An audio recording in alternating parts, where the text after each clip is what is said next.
ki mənə düşmədi. Buradan gedirəm daha. Çıxıram İstanbula. Biletim var sabaha. Gidiyorum Kulağımda kulağcıq, şehirde, bir qəmli türk nəğməsi geri geri ürəyimə toxunur. Sezən aksın onun səsi. almış başını, Görmək istədiyimə dönüp indi baxır özgəsi.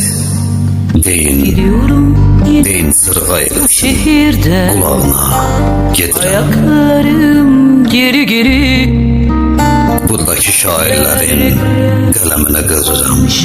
başını Bugün sevdiyim qızı dön. Bakıya tapşırıram.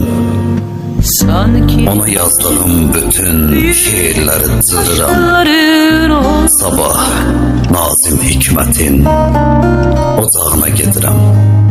beni en çok bu Görən Bakıya çatır İstanbul'un salamı. sanki bütün Gedək, yoxlayaq, aşkların o görək necə olur davama. biri Bakı adam öldürmür, beni süründürür adamı. çok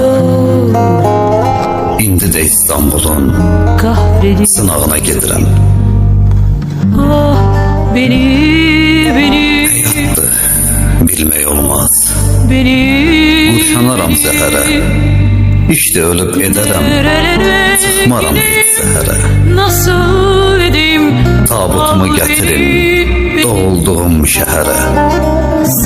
Mən bəlkə də əcəlin qucağına gedirəm. Aramazsan eğer körfeze bırak kuru bile İçimdəki hayqırtı tutub qulaqlarımı, beni tərpədə də bilmirəm susuz dodaqlarımı. beni Bugün sonuncu dəfə şikəst ayaqlarımı gideyim qapısından nasıl kəsənin edeyim ayağına gedirəm.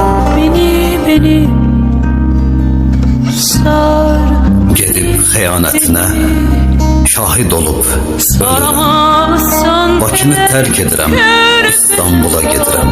kuru bile Mən Bakını sevdiyim qıza görə sevildim. Elə ona görə də Bakıdan üz çevirdim. Qulağımda qulaqcıq, bir qəmli türk nəğməsi.